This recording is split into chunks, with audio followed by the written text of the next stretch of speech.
നമസ്കാരം. അമേരിക്കയും president Donald ട്രംപിനെയും സോപ്പിട്ട് പരമാവധി കാര്യങ്ങൾ നേടിയെടുക്കാനുള്ള തത്രപ്പാടിലാണ് പാകിസ്ഥാനിലെ ഭരണാധികാരികൾ. പാകിസ്ഥാനിലെ സൈനിക മേധാവിയും അവിടുത്തെ പ്രസിഡന്റും പ്രധാനമന്ത്രിയും എല്ലാം തന്നെ ട്രംപിൻ്റെ പിന്നാലെയാണ്. പാകിസ്ഥാൻ ശരിക്കും ഇപ്പോൾ ഭരിക്കുന്ന അവിടുത്തെ സൈനിക മേധാവിയാണെന്നുള്ളത് നിഷേധിക്കാനാവാത്തൊരു കാര്യമാണ്. അതിനിടയിലാണ് വലിയൊരു സംഭവം ഉണ്ടായിരിക്കുന്നത്. പാകിസ്ഥാനിലെ പ്രതിരോധ മന്ത്രി ഖ്വാജ ആസിഫ് അമേരിക്കയ്ക്കെതിരെ ഇപ്പോൾ രംഗത്തെത്തിയിരിക്കുകയാണ്. പാകിസ്ഥാനിലെ പാർലമെൻറ്റിലാണ് അമേരിക്കയ്ക്കെതിരെ അദ്ദേഹം അതിരൂക്ഷമായ വിമർശനം ഉയർത്തിയത്. പാകിസ്ഥാനിലെ ചില മുൻ ഭരണാധികാരികൾക്കെതിരെയും അദ്ദേഹം വിമർശനം ഉന്നയിച്ചിട്ടുണ്ടായിരുന്നു. ഏതായാലും അമേരിക്കയെക്കുറിച്ച് ഖ്വാജ ആസിഫ് പറഞ്ഞത് അമേരിക്ക പാകിസ്ഥാനെ ടോയ്ലറ്റ് പേപ്പർ പോലെ ഉപയോഗിച്ചതിന് ശേഷം വലിച്ചെറിഞ്ഞു എന്നാണ്. ഇതിന് ഉപോദ്ബലകമായി അദ്ദേഹം ചൂണ്ടിക്കാട്ടിയ നിരവധി കാര്യങ്ങളുണ്ട്. അതിലൊന്നായിരുന്നു അഫ്ഗാനിസ്ഥാനിലെ സോവിയറ്റ് യൂണിയൻ്റെ ഇടപെടൽ. അന്ന് അമേരിക്ക പാകിസ്ഥാനെ അവിടെയുള്ള തീവ്രവാദികളെ സംരക്ഷിക്കുന്നതിന് വേണ്ടി ഉപയോഗിച്ചിരുന്നു.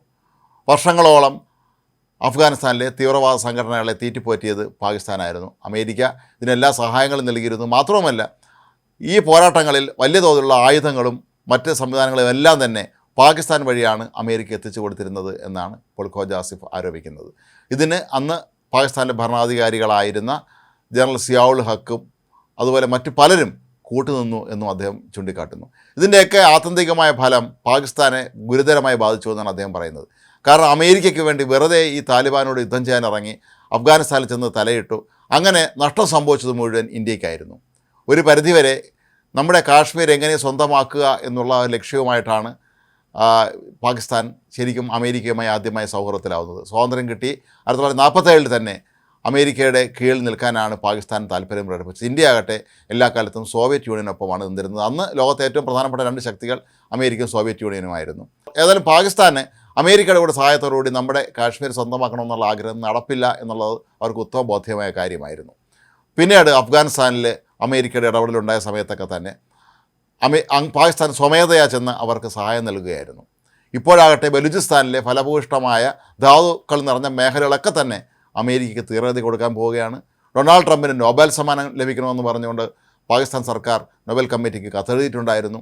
ഇങ്ങനെ എല്ലാ വിധത്തിലും അമേരിക്കയുടെ മുന്നിൽ വിധേയത്വം കാണിക്കുമ്പോഴും പഴയ കാര്യങ്ങളൊന്നും തങ്ങൾ മറന്നിട്ടില്ല എന്ന് തന്നെയാണ് ഇപ്പോൾ ഖ്വാജ ആസിഫ് വ്യക്തമാക്കിയിരിക്കുന്നത്.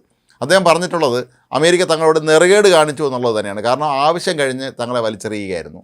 അമേരിക്ക പിന്നീട് ആരെയൊക്കെയാണോ അവർ എതിർക്കാൻ പറഞ്ഞിരുന്നത് അവരുടെ ഭാഗത്ത് ചേർന്നുവെന്നും തങ്ങൾക്കൊപ്പം നിൽക്കാൻ അവസാനം ആരുമില്ലാത്ത അവസ്ഥ വന്നു എന്നുമാണ് ഖ്വാജ ആസിഫ് പറയുന്നത്.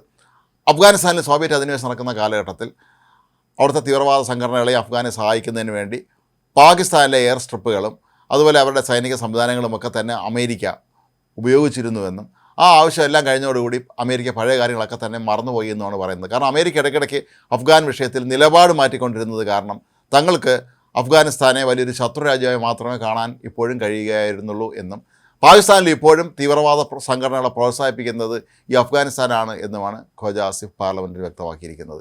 ഏതായാലും പാകിസ്ഥാനിലെ സൈനിക മേധാവി അസീം മുനീറോ അവിടുത്തെ പ്രധാനമന്ത്രി പ്രസിഡന്റോ ആരും തന്നെ ഖ്വാജ ആസിഫിൻ്റെ ഈ ഒരു ആരോപണത്തെക്കുറിച്ച് ഇനിയും അഭിപ്രായ പ്രകടനം പരസ്യമായി നടത്തിയിട്ടില്ല.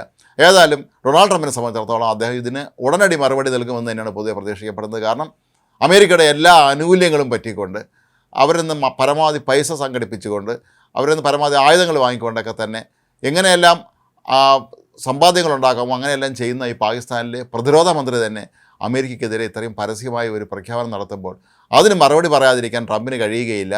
ഇനിയുള്ള ദിവസങ്ങളിൽ ഒരുപക്ഷെ ട്രംപ് അതിന് കൃത്യമായ മറുപടി മാത്രമല്ല ഒരുപക്ഷെ തിരിച്ചടി നൽകാനുള്ള സാധ്യതയും അവിടെ നിലനിൽക്കുന്നുണ്ട്. പാകിസ്ഥാന് നിലവിൽ അമേരിക്ക നൽകിക്കൊണ്ടിരിക്കുന്ന പല സഹായങ്ങളും ഒരുപക്ഷെ ഈ ഖ്വാജ ആസിഫിൻ്റെ വാക്കുകളുണ്ട് ഇല്ലാതാകുമോ എന്നുള്ള ഭയം പോലും പാകിസ്ഥാനിലെ ഭരണാധികാരികൾക്കുണ്ട്. പക്ഷേ അവർക്ക് പരസ്യമായി ഒന്നും പറയാൻ കഴിയില്ല. കാരണം ഇത് ഒരു സത്യമാണ് ഖ്വാജ ആസിഫ് വിളിച്ച് പറഞ്ഞതെന്നുള്ളത് തന്നെയാണ്. ആവശ്യം കഴിഞ്ഞപ്പോൾ ടോയ്ലറ്റ് പേപ്പർ പോലെ പാകിസ്ഥാനെ അമേരിക്ക വലിച്ചെറിയുക തന്നെയായിരുന്നു. 2001 അമേരിക്കയിൽ നടന്ന തീവ്രവാദി ആക്രമണത്തിൻ്റെ പിന്നിലൊന്നും തന്നെ അഫ്ഗാനിസ്ഥാനിൽ നിന്നുള്ള ആരും ഉണ്ടായിരുന്നില്ല എന്നുള്ള സത്യം മനസ്സിലാക്കിയിട്ട് പോലും തങ്ങൾക്ക് ആ രാജ്യത്തെ അവിടുത്തെ സംഘടനകളൊക്കെ തന്നെ തീവ്രവാദികളായി മാത്രമേ കാണാൻ കഴിഞ്ഞിരുന്നുള്ളൂ എന്നും ഇതിന് അന്നത്തെ ഭരണാധികാരികൾ തന്നെയായിരുന്നു ഉത്തരവാദികളെന്നുമാണ് ഖ്വാജ ആസിഫ് ആരോപിക്കുന്നത്. 1999 ശേഷം അമേരിക്കയുമായി പാകിസ്ഥാൻ നടത്തിയ സഹകരണം വിനാശകാരിയായി മാറിയെന്നും അമേരിക്ക തങ്ങളെ ടോയ്ലറ്റ് പേപ്പർ പോലെ അതിനുശേഷം വലിച്ചെറിഞ്ഞു എന്നുമാണ് ഖ്വാജ ആസിഫ് പാർലമെൻറ്റിൽ പറഞ്ഞത്. ഏതായാലും അദ്ദേഹം വിളിച്ചു പറഞ്ഞ ഇത്തരം കാര്യങ്ങളുടെ സത്യമാണെങ്കിൽ പോലും അതിൻ്റെ പ്രത്യാഘാതം ഇനിയും വരാനിരിക്കുന്നതേ ഉള്ളൂ.